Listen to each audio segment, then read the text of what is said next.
Welcome, everybody, to this week's Mindful Social. I'm very excited to have Luis Suarez. We started talking on Twitter about employee engagement, and it started this whole amazing international conversation with all these different people. And it really sparked a lot in me about how we can make employees happy. And it's so important that we take a mindful approach to how we deal with our employees and what we expect of them. Because if we don't tell them what we expect of them, what are we going to get? Bupkis. So I love, Luis, for you to introduce yourself and tell us a little bit about your background. All right. So, well, first of all, thank you for having me here today. I've been looking forward to find an excuse to be here, if you know what I mean. I've been following the show for a while already. So a little bit about myself. So my name is Luis Suarez. I live in one of the Canary Islands in Gran Canaria. I used to work for IBM for 17 years in the area of knowledge management, collaboration, and since 2000, I have been involved with social networking for business. So essentially helping employees make sense of social tools at work versus what happens on the external social media and everything else. And I left the company around 3 years ago, and I now have got my own advisory firm, and essentially the same work or very similar work that I used to do for IBM with internal clients and everything else, and now do it with external clients, whether it's public or private sector. And probably some of the folks who may be watching and also the recording, I'm also known as that crazy, weird guy who quitted work email 8 years ago and don't use it. Don't use it is a fair bit of an extreme, but certainly I'm sort of like receiving right now 4 emails per week. So to me, it's like a fax. You know, that's how I use the fax. It's maybe once in a month, right? So I kind of like... What's a fax? Yeah, exactly. What's a fax? So the idea for me there when I quit email 8 years ago was to try to prove that it's possible to use all of these social tools to cooperate in a work environment, right? And I left the company, like I said before, 3 years ago. I thought that I would give it a try and see if as a freelancer, I could do the same thing. When everyone told me, oh yeah, you could do that because you're working in a large organization and you got the tools and everything else, but wait until you join us in the freelancing world and then we will think about it. I said, well, I've been 3 years now, and when I was at the company, I was averaging 16 emails per week, and I'm now doing 4 per week. So there is a life without email, and that's what most people know me for as well. So let's talk a little bit more about that. What are your secrets to no email? My secrets is patience and perseverance. You know, patience because here we are. You know, we have been having social tools for so long already. You know, if you look into the first instances of blogs and wikis, date from like the mid-90s.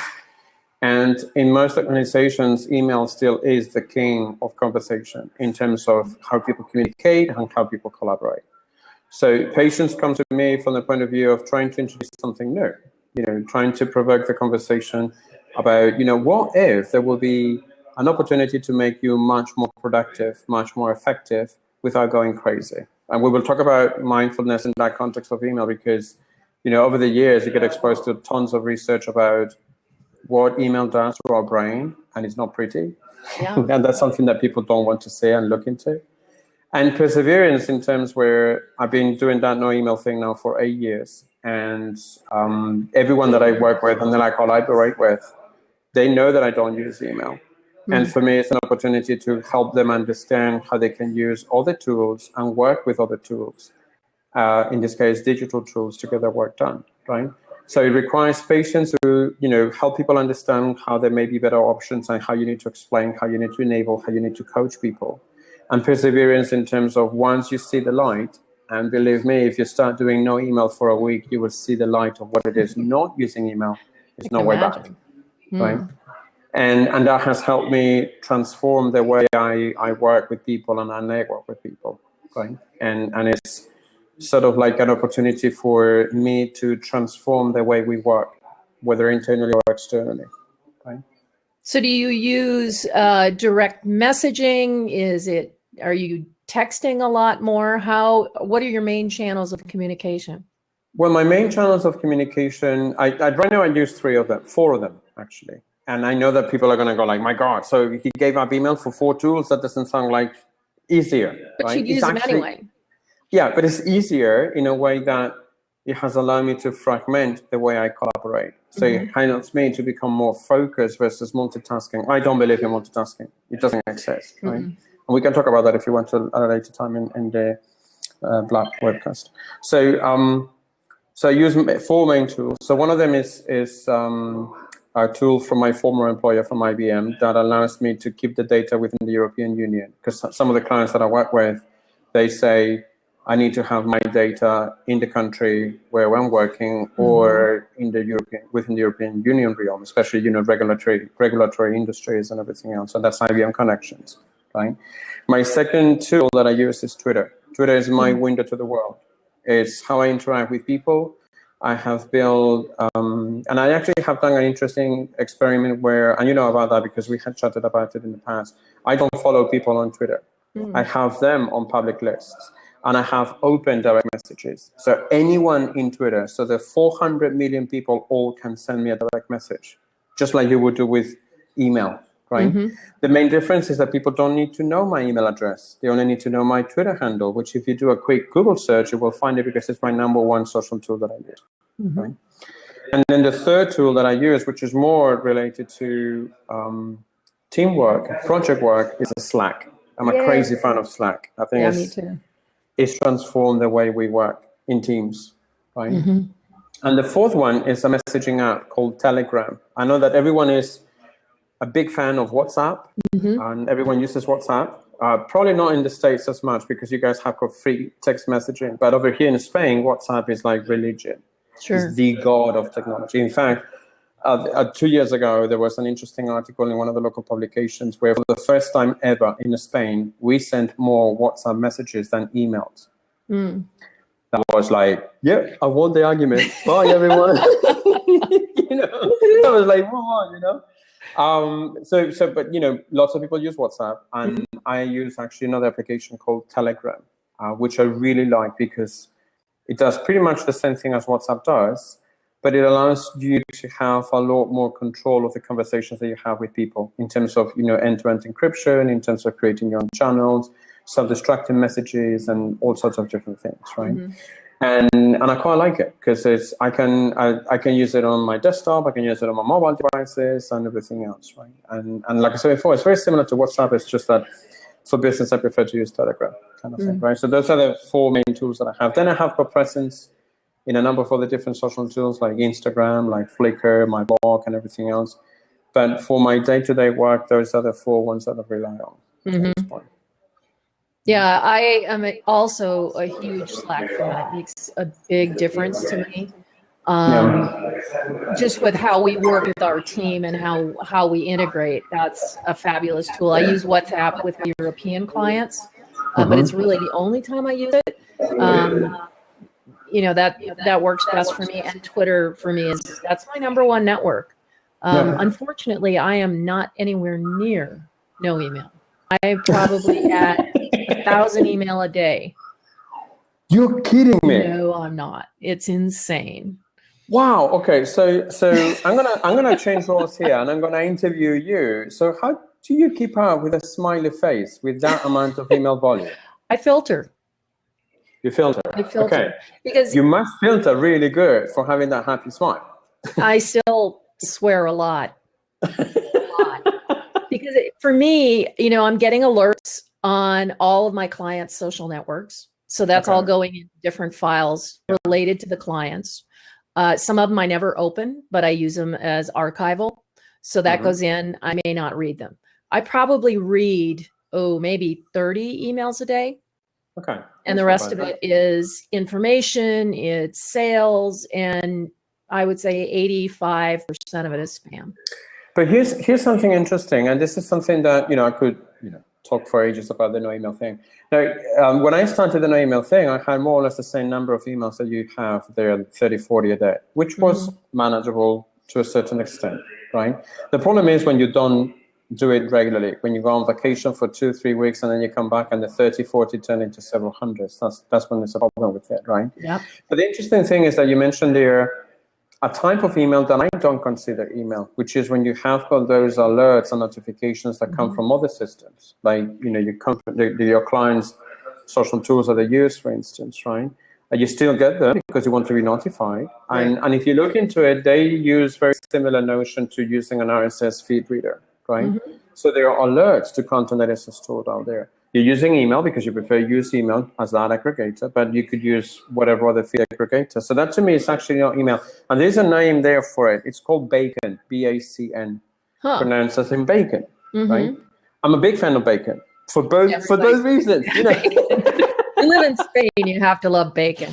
Oh yeah, I mean you would die if you would love bacon here, right? So the thing about that notion is that email transforms itself into what it used to be back at the beginning in 1971, which was designed originally as a messaging and notification system of content that was stored elsewhere. What happens was that at some point in time, someone decided to include attachments and mime, and that's when we screwed up. I mean, everyone would tell you that was when we did a big thing, and that was massive and huge, but that was essentially when we screwed up, because that's when email turned into a content repository. And that's the worst thing that we can do, especially for knowledge organizations. And, we're transitioning into organizations where knowledge is the currency. And it saddens me tremendously when I hear about employees that let go because they may retire or whatever else after 30 years of service, and all of their knowledge, conversations, networks, and everything else was stored on their mailboxes. And the first thing the HR does when you leave the company is they delete your mailbox without asking. Right? That's sad. And it annoys me because for companies and organizations that tell you, oh yeah, we thrive on the knowledge of our employees. And I ask them, so what happens when your employees leave? And they say, yeah, we delete the mailboxes. I say, yeah, you thrive. Exactly what I was thinking. Kind of thing. Right? And some of that is because employees don't know how to sort the valuable information out of their email box, and nobody wants to dig through every email to find that valuable information. And I think tagging, I use a client called Airmail, and I can tag emails there based on pretty much anything. So that helps me stay organized, because nothing I hate more than sorting through a thread of 20, 30 messages to find that one piece of information that I need.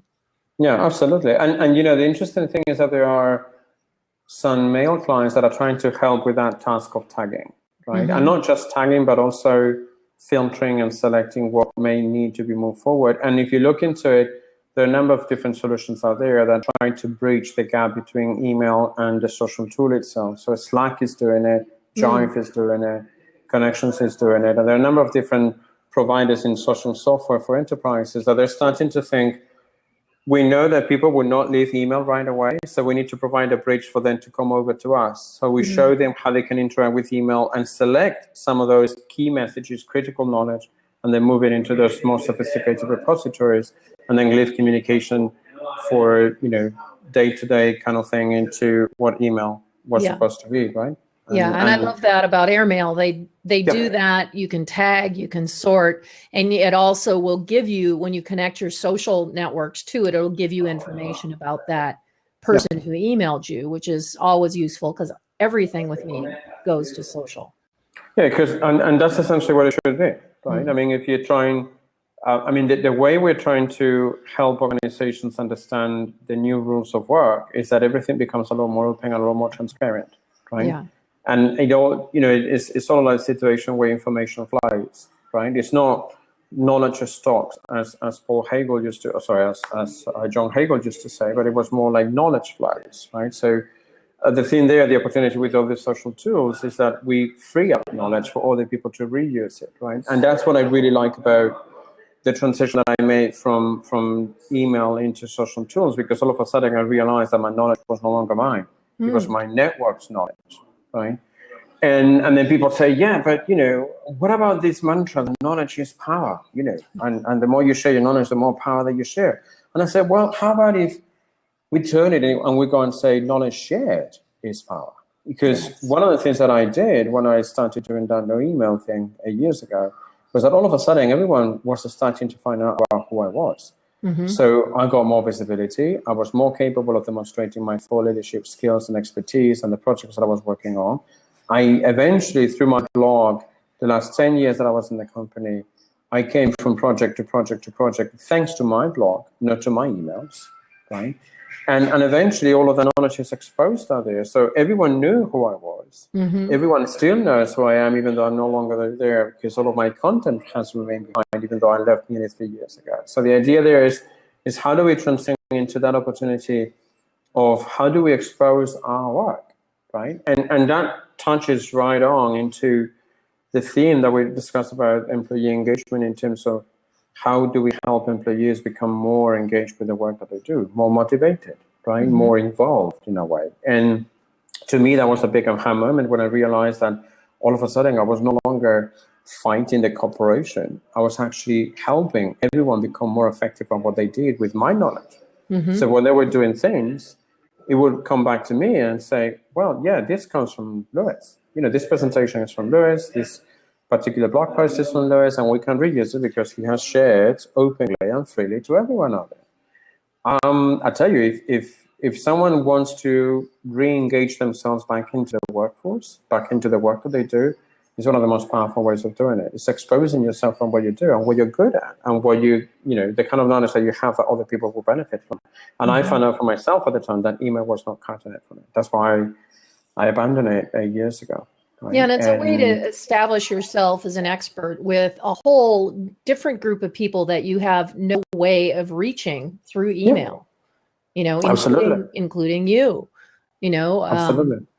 I sent you a direct message out of the blue, and there we were. But it's really about putting out the persona that you want people to know, and that you want them to understand. And if you look into organizations, one of the things that frustrates most the employees nowadays from the workplace is the fact that they know that someone knows the answer to their problem, but they can't find the person. So if someone would tell me, so what would be one of the major use case for all these social tools in a corporate environment, right, behind the firewall? I would go finding experts. If your organization is of a certain size where people no longer know each other face to face, finding experts is the number one use case. Maybe answering questions is the number one, close to 2 or whatever between the two of them. But definitely, obviously, if you want to answer your questions, or if you want your questions answered, you need to know the experts, right? And to me, that finding experts is key, because the more that we expose, the more ourselves, the more visible that we'll become, the more that people will know about what we're good at, and the more people will know whether we can help them or not. And if we can help them, we will definitely do that. It's our human nature. But if we cannot help them, we will offer the opportunity to be connected with someone else who may help them. That's the power of networks, right? And that's something that I didn't get from email in terms of helping me become more effective and productive in the work that I did. And once I could expose how I could, I had this little game when I was at the company where I had one of the largest networks in there, right? As an example, a short story. And I had around 4,000 people in my network, which was massive for an internal environment. And I always challenge people that I could help them find an expert in whatever the subject matter, in whatever the country, in whatever the business unit, without me not knowing that person. And I would challenge them to, I would go and say, I will buy you dinner if I ever fail. Well, in all of the years that I was doing that, I failed once in 7 years. Wow. And it was someone locally in Madrid who I needed to find and I couldn't find through my networks, and I eventually went to Madrid and paid the dinner. But in all of the other times, I could find that person within 5 minutes. And I said, you know what? This is what you don't get with email. If I tell you to find me someone within 5 minutes, anywhere in the company of 600,000 employees, you will not be able to make it. And here I am, in 5 minutes, there's your expert, right? And the amount of information that you can gain about that expert before you reach out to contact them through social, if they're active. And sometimes, they will tell you that they're not active because they don't want to be busy. Or busier, they don't want to be busier because they're already experts and they're really busier. But I keep telling them and I keep challenging them, do you realize that the more visible you are, the more people will know that you work with, the less work you will have? Because right now, one of the problems that we have with email is that people don't know you. They can't reach you. They don't know what you're doing. So the presumption or the assumption is that you're lazing about, thumbing your nails and saying, no, I'm not doing anything. Oh, by the way, I want your answer yesterday. That's the perception that we have about how we use email. Now, if I would use these sort of tools proactively and tell you what I'm working on, what I'm doing, what are my skills and expertise, I kill right off the I don't know you, because now I will have the context. Now I will know who you are, who you hang out with, what kind of content, and then I can ask you the question. And if you're not the right expert, don't worry, I'll find out before that, and I will go to the next expert. So eventually, it helps you. I mean, this is one of the things that I keep telling organizations is if anything, there's a use case for social tools behind the firewall is to unleash that human potential. Because everyone knows that the experts are there, they just don't know who they are and how to contact them. And I go like, that's such a missed opportunity, because we could be doing much better if we would be able to connect all of these dots, and create those bridges that will help connect the people who seek the answers and those who actually have the answers, right? And that's essentially what networks will bring in terms of how you can advance your work. So let's switch the conversation a tiny bit then to once our employees have a better established social presence, they start to become better known for what their expertise is. How is that going to make them how is that shift to being more engaged? Don't worry. Don't worry about that. I'll go mine underneath the table, and I'm expecting him to go and start barking as well. So don't worry. 3 dogs. So don't worry. How did they once they have established that expertise or started to establish that expertise, how is that going to make them happier, and how is it going to improve their relationship with the company at large? Right. So I sort of like came to that aha moment about 4 years ago when I was at a conference event in Brighton called Meaning Conference. And there was this guy in there called Alex Kielroff, and we'll probably include it in the show notes for people to check it out. He's a guy who lives in Denmark, in Copenhagen. And he's got this title CHO, Chief Happiness Officer. So he works with companies to help them understand how that notion of happiness at work is a real thing, right? And he gave this absolutely fascinating presentation of around 30 minutes where he talked about employee engagement from the perspective of how do we deal with that notion of happiness at work. And initially he started off with the premise that saying that employee engagement, if you look into it, and I know that some people may cringe to the word engagement, switch it over to motivation, involvement, compromise, I can't care. It's the same thing. It's one and the same thing. But he basically mentioned that there are 2 different reasons to achieve that status, right, of being happy at work. And that was results and relationships. Now, if you look into it, most organizations are relatively good at results, which is why organizations still survive. They generate certain revenue, they grow, and they keep their shareholders happy and everything else. But if you then look into relationships, we suck at it. The personal business relationships mantra at work is not there. I mean, I read an article in the New York Times about 3-4 months ago that was claiming that we are going through the times when we have the least number of friends at work, people who we consider friends. So we're working with total strangers. And why do we work with total strangers? Because we don't work on relationships. As you come to work, you check your stupid email, you clear your stupid email, you do whatever the work you have, and then you move on. We stop talking to people. We stop connecting with people. We stop trusting people because we don't know them, right? So to your question, this was a bit of background. So to your question, one of the things when you establish your presence, when you have kind of visibility, when people know what you're good at and everything else, and you start interacting with networks, is that they help you build those personal relationships. Right. Now, how is that going to be good for you? For me, with one key mantra, trust.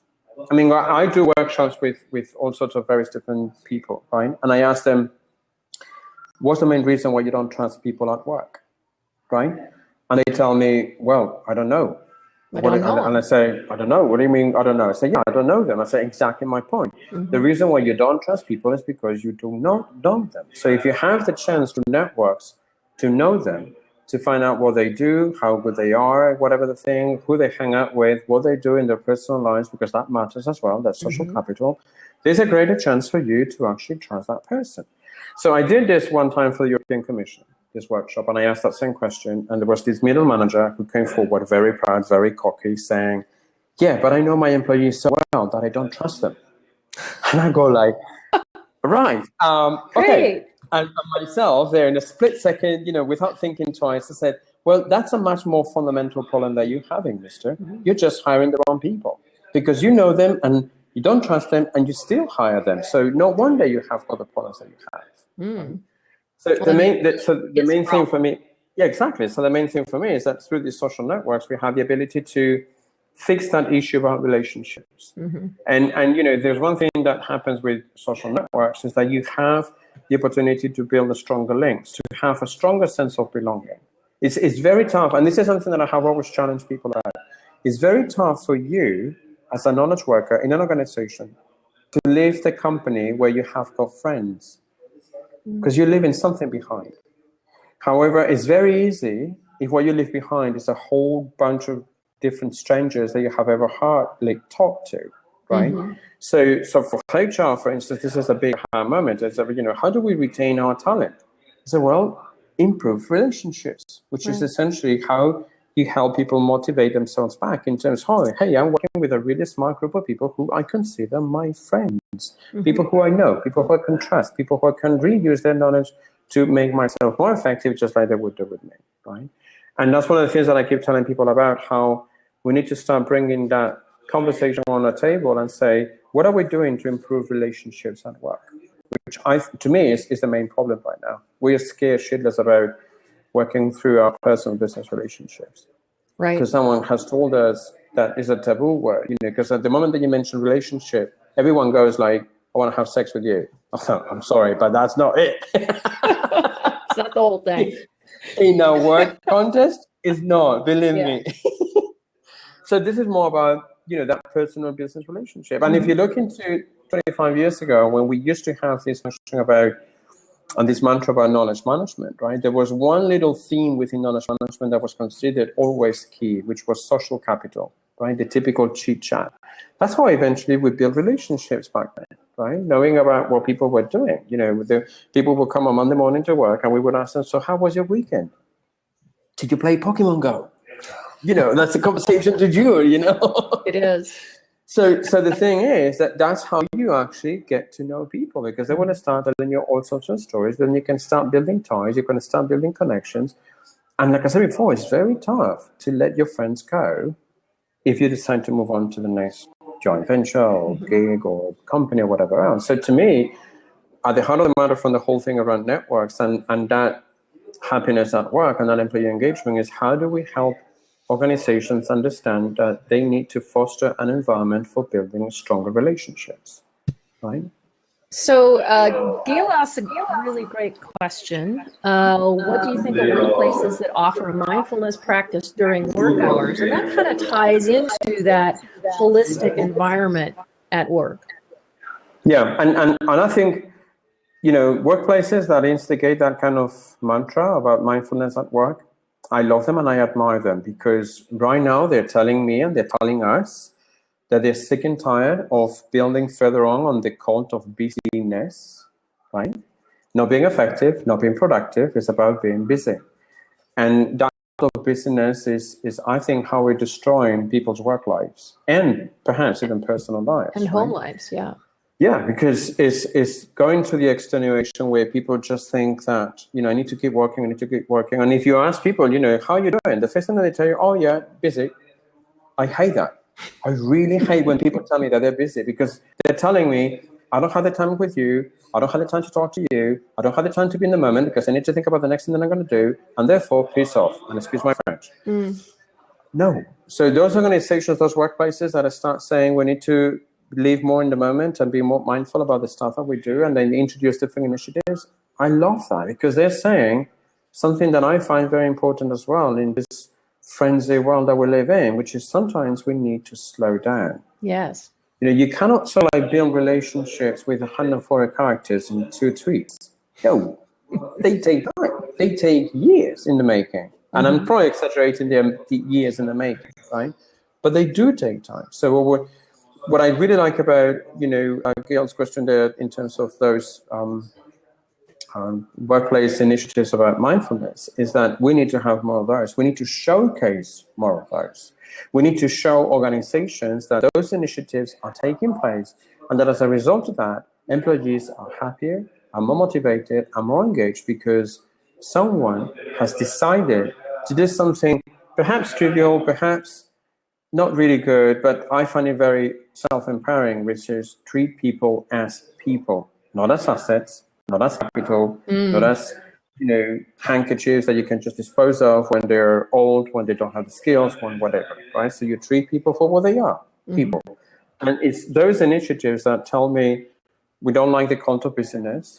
We want to treat people as people, and we want to hear people's voices and opinions and help them build those relationships.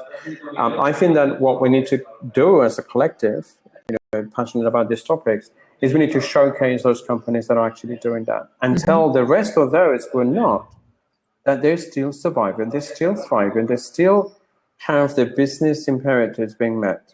And yet they're looking after the well-being of the employees. One of the things that I have noticed in all the interactions that I do with the clients and everything else, especially when I talk to HR teams, is that looking after the well-being of the employee is now a thing. Whereas for the last 10, 15, 20, 30 years, it was a taboo topic. No one would care about the employee. No one. They were just assets. You can dispose of them when you don't need them. That's why layoffs are still there, right? And now we see how more and more HR teams are saying, hey, we need to start looking after the well-being of the employee, because if we don't, there is a percentage of the population, especially the younger employees, the younger generations, and I don't want to put any monikers and names out there because I know that some people may not buy into them.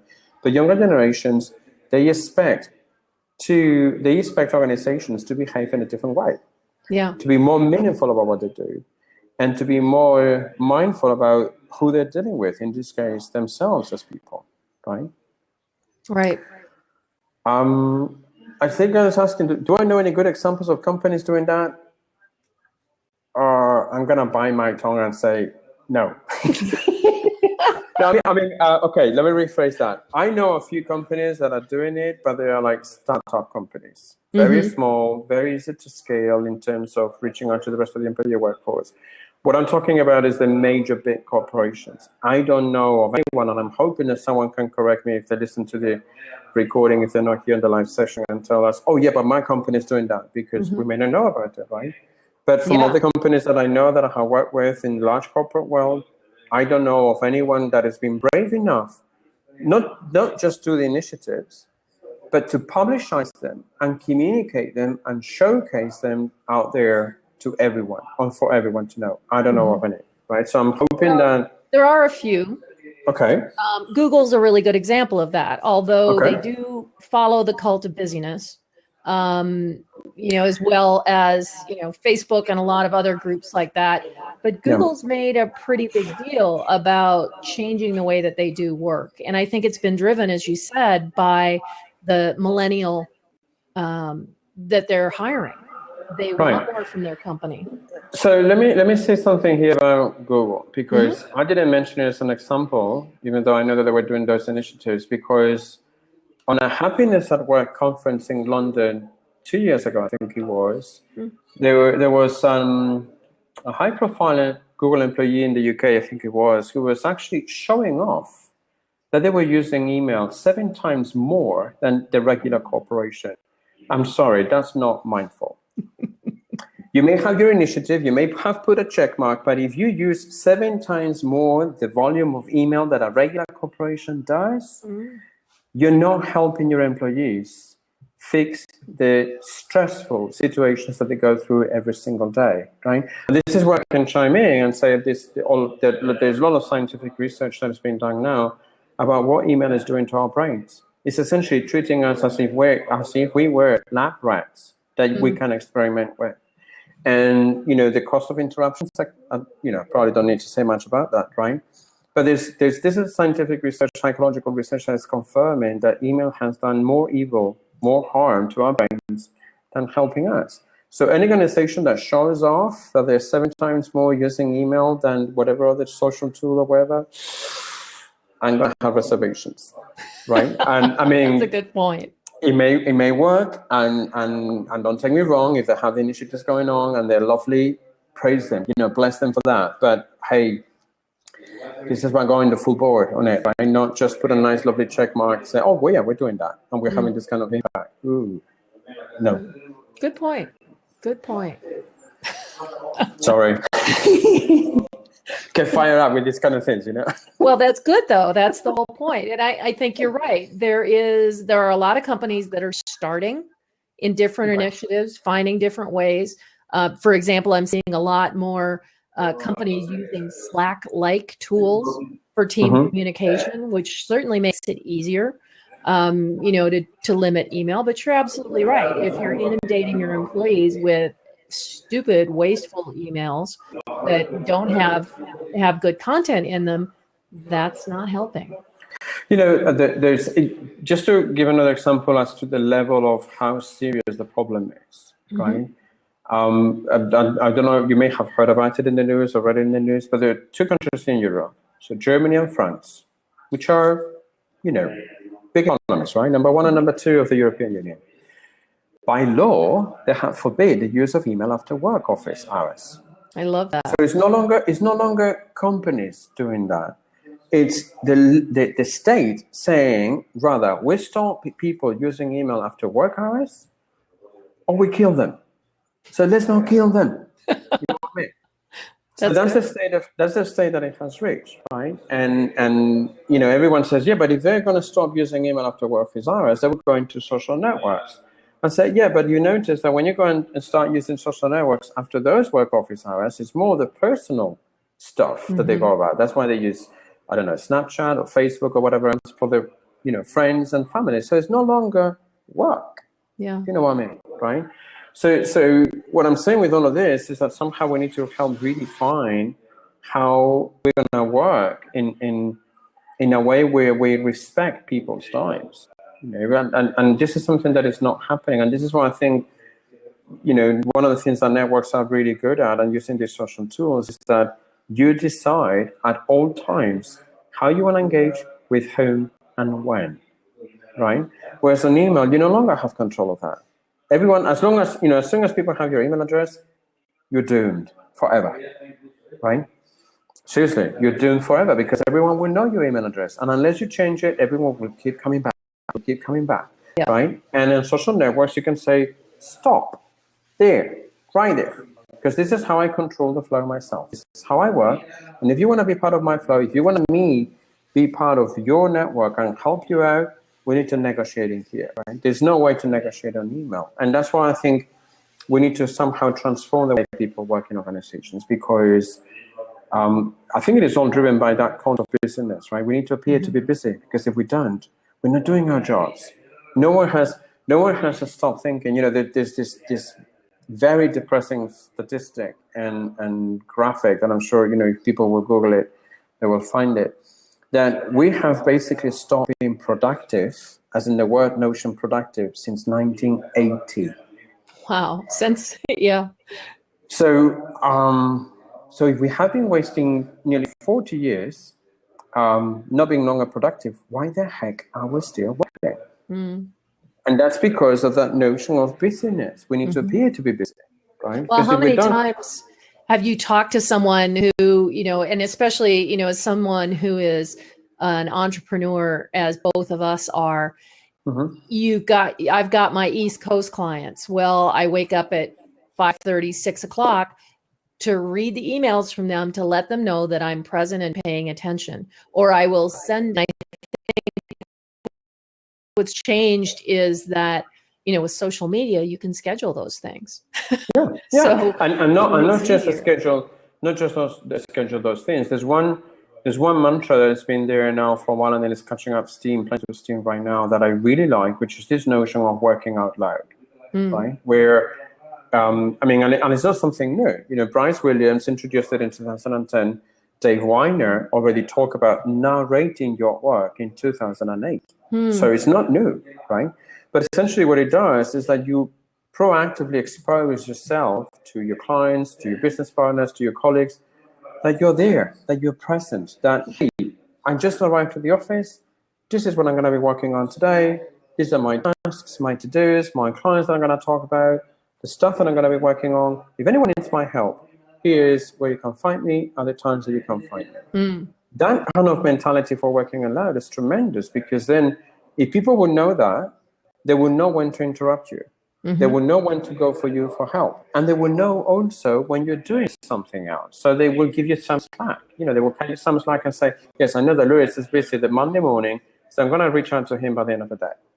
That works beautiful, because it tells me something very important, which is I care for your time because I want you to then care for my time.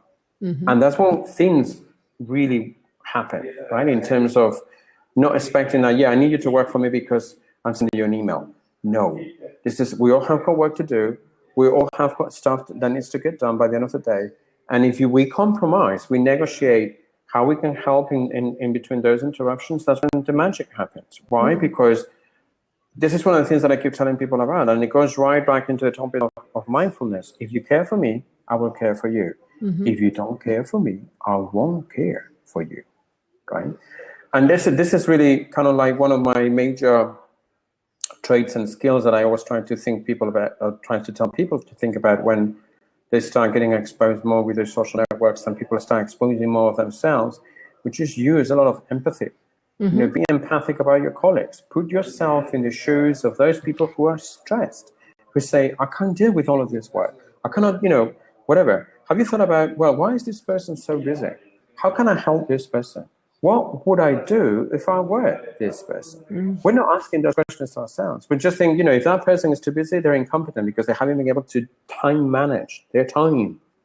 And I thought that's ridiculous. I'm thinking, maybe that person is freaked out, stressed, or whatever, because maybe they're doing the stuff that I should be doing because perhaps I'm more qualified to do it, right? Or I could lend a hand there because my workload is not so stressed or so busy again. I don't think, and I read also this other paper one point in time that confirmed that we're living through the least empathic time in our history as human beings. And I felt like, I cannot believe that.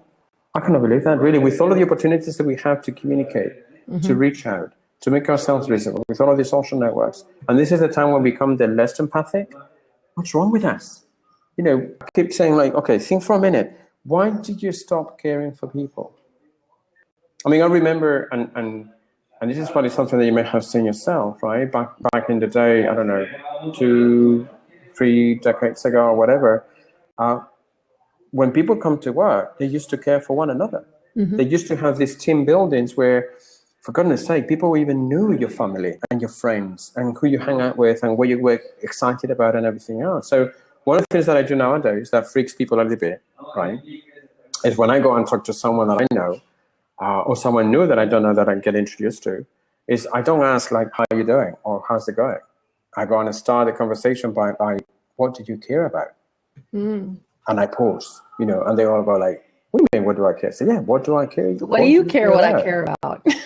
It's usually the response, right? Yeah, I know, but the thing is, I keep telling them, well, if you don't tell me what you care about, how can I care about the stuff that you care? It's that simple, and they go like, no one has asked me that question before. I said, that's the whole point.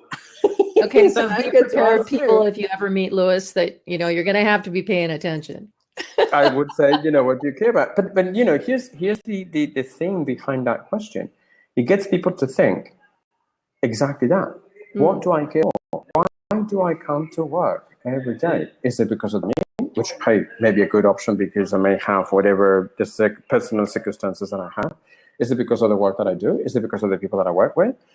So that tells me a little bit of a glimpse of, what is it that you do that sort of motivates you to come to work? Back again to that employee engagement, right? And one of the things that I realized when asking that question is that I was eventually challenging people to figure out, what's your purpose? Why do you get up in the morning every single day? And when someone tells me, because I have to work, and I go like, who says that? Who says that you have to work? So I have to pay my bills. I say, we all have to pay our bills, but what kind of work are you doing? Is it really the work that you're meant to do? And so, well, it is generally, but sometimes I have to do work that I really don't like. Obviously that, this triggers a conversation with me and say like, so why are you doing the work that you don't like doing? I say, well, because someone has got to do it. Oh, and you decided to be yourself? How sad. right? But that already, what it allows me to do is it allows me to challenge in a healthy dialogue. Why do we do the things that we do at work? Why don't we challenge the status quo? Why don't we say, why are we doing the things that we're doing? What can we do to change the things that we're doing right now in the moment, right? And that obviously, gets people a bit off guard. Once they start thinking and they keep that silence is golden, from that point of view. And the Korean is, you're bringing a very good point. It's helping me rethink exactly what I want to do. I said, well, I don't need the answers. I want you to just think about it. It's actually, to me, that was the same exercise that I did that prompted me to leave the company, because I felt eventually that I was ready to make the move, right? And I had everything. I had a dream job. I had a great salary. I live where I live. I had a great team. And I basically said, hey, is it time for you to move on? Because I can no longer answer the purpose of why I'm doing what I'm doing. Right? And when I said to my manager, I'm ready to move, he said, no, you're not. So what do you mean you're not? I said, of course I'm not. So he said, we cannot let you go, And I said, yes, you can let me go. I said, if you're asking me to do things that I don't want to do, because I know that I'm not good at. I know that I will have a miserable job in 6 months' time, and I will make everyone's lives miserable. So why should I do that instead of now making the move? So I said, I'm gonna, save you the headache, save me the headache, and it's time for me to move on. And if you're asking me to do something that is different than it was, you're basically telling me that the job that you hired me for is done. And I said, after 17 years, I think it's time for me to move into other things, right? But it was eventually what I realized that I wasn't asking enough to myself, enough time what I was doing for what I was doing, right? And the moment that I start doing that on a more or less frequent basis, that's when I start realizing that I needed to do something about it. I need to make change for me, right? And I know that, but people don't change. I said, well, if you provide the right conditions, they will change. But the thing is that most people will tell you that, organizations can change and people can change. I say, no, you cannot change people. It needs to come from within. Change starts with oneself, right? And what we can do is we can provide those conditions for people to be able to make that decision of saying, this is how I want to change and why I want to change, right? And this is what pisses me off a little bit from change managers, because they're not asking that question. They basically presume that they know better than the people that they work with about what change is. And I get a very heated debates with those change managers because they feel that they know better. And I say, I'm sorry, but you don't know shit about the people that you work with, because eventually you never ask them what they want and how they want it and why they want it. So if you don't provide those conditions, don't be surprised if these social tools initiatives for adoption or adaptation fail, because they fail. But that's the problem with the whole title, change management, because you're trying to manage change and not create change. They're totally different things. The whole idea of change management is controlling the company and controlling people and keeping them in their little boxes. Where, as you've just said, if we just empower employees with the opportunity to say, you know what, this isn't what I want to do. What I want to do is that over there, and allow them to innovate and to create and to find their place in the company, they won't leave because they want to leave. Exactly. The thing is, I think that you hit the nail on the head with that really weird, awkward word about control, right? And I think that's right, hitting the nail right on the head from the point of view that even though we're using social networks, we're using the social tools, we start seeing people emerging.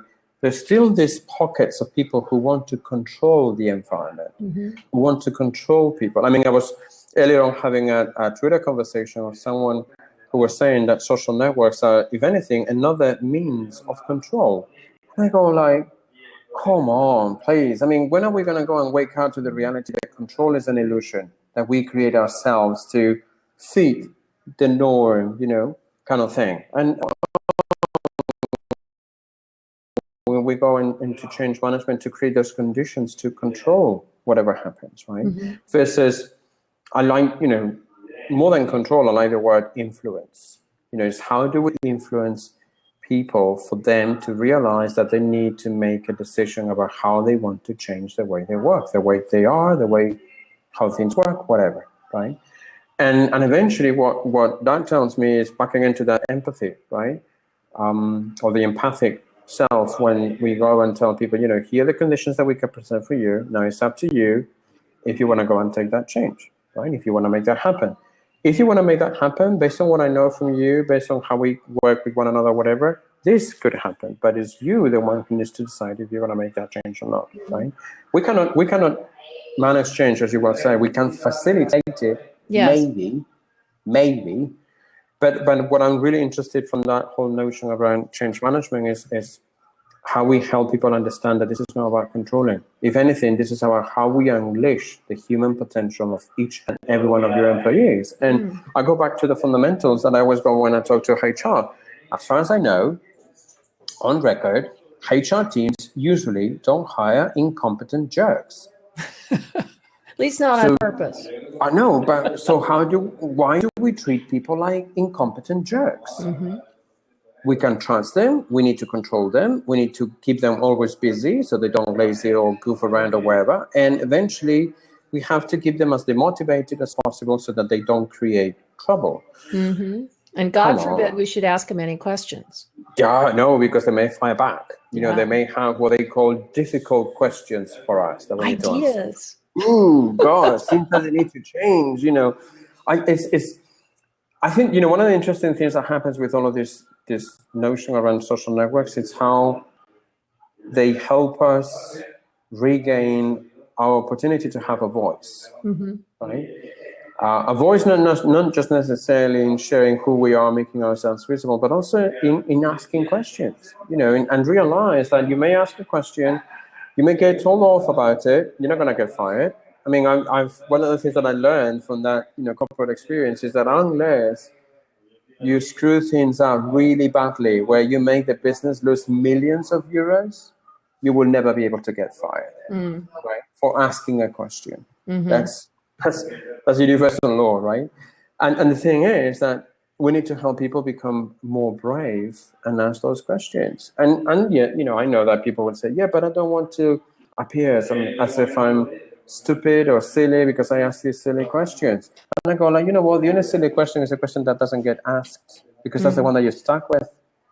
So who cares? So someone laughs at you for, you ask a very simple question. So, well, so what? That didn't kill you, right? That didn't sort of like embarrass you. If you ask great questions, then you become the thought leader in the group. True, but to ask great questions, you also need to ask not so great questions. True. You need to be better at asking. I mean, you need to get better at asking questions. And for me, at least from what I have been experiencing, is for me to get better at asking questions, I need to keep asking questions. It's practice, right? Yeah. You won't be able to reach being a great questionnaire, if I can say that, by just one question. You can't. You need to do tons of it. And some of them, they will be really spot on, and some of them will be like really silly or stupid or whatever. So what? I mean, one of the things that and this goes back into the whole notion of an expert, right? Experts don't ask stupid questions by nature because they will feel embarrassed by everyone else. And I go and tell them, I'm sorry, but I'm going to tell you something here that it may be painful, but someone needs to tell you, right? In the world of networks, there's always going to be someone out there who knows more than you do as the expert. So your challenge, and I keep always telling this, your challenge is not necessarily whether you know who that person is, because that's an easy way to find out or whatever. But the challenge for you as an expert is, how are you connected to that other expert? Because if you're right now, you're not, you're the one with the problem, not them. Because remember, they know more than you do, right? That kind of like changes the whole dynamic around asking questions, where you help people understand that for as long as there's someone there who knows more than you, whatever the question, it will always need an answer, right? Yeah. And then people will need to become comfortable that we don't know it all. We're not the experts that we think we are. We know our stuff. We have our experiences. We have our know-how. But we're not the experts that we think we are, or that the system or the business thinks we are, right? In the point. Evolution. It is. Being an expert means that you're willing to learn. And that's the biggest problem, that if you look into it, the moment that someone enters an organization, that's the moment they stop learning because they feel that their job is done, right? Instead of thinking that learning is a lifelong learning experience, which is what it should be, right? How a good friend of mine always says, living life in perpetual vita. So constantly learning, constantly iterating. And that's the whole thing behind it, right? The moment that we stop, I keep telling people, the moment that we stop learning, that's the moment that we start dying. Why? Because it's our means of survival. It's by questioning constantly what we know, why we do things, who I'm connected with, and for what purpose, and everything else. So if I'm not willing to constantly challenge myself on how I learn, I will have a problem. I mean, one of the things, you probably have read and written about it all the time. We have got this thing about how technology is going to eat our jobs and our work, right? With automation and stuff. I say, yeah, of course, because right now we're not willing to learn.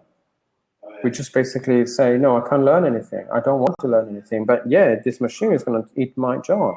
I say, well, maybe it's the time for you to wake up and figure out, what do I need to learn to make myself not redundant? Because machines are going to take all of the repetitive work, items or whatever, or tasks that we know machines can do. So what are we going to do with ourselves when machines take over? In a perfect world, there's something really great to be able to do, and let those machines do what they do. And that's supposed to be enabling us. But right now we don't let it.